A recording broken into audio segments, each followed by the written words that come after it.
KTC TV3 studios. This is Acadiana's news channel at 5.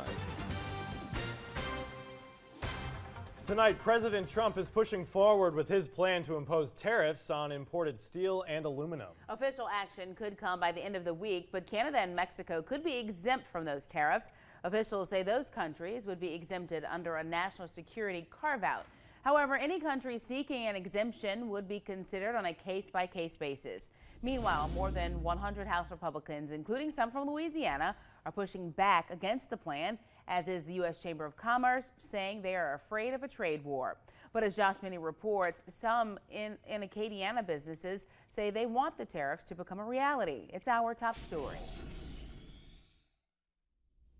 A lot of the steel, from drive pipe for offshore wells to the fabrication material used to build the rigs that go out and drill the wells, that comes from all over the world. But again, we have no manufacturing capability in the United States, and the president just feels it's a threat to national security. That's why Port of Iberia Executive Director Craig Romero supports the president's proposed tariffs. He says the higher prices on steel imports will ultimately be a benefit for the national economy by bringing steel manufacturing back to the U.S. and by creating jobs. If you look at all things considered, steel industry once upon a time was a big thing in the United States, and we're not anymore.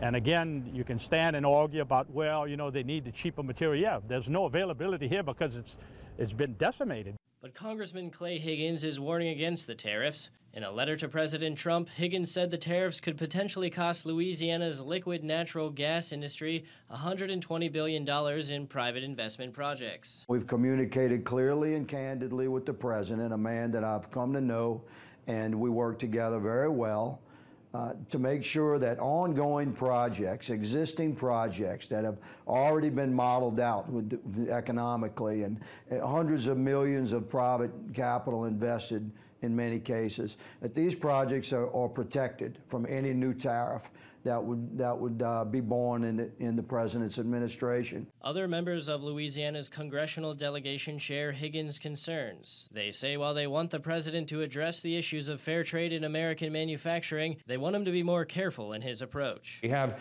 some concerns of our own about broad universal tariffs that would be imposed on steel imports and aluminum imports, because there's very often negative consequences that are unintended when we begin to play the trade wars.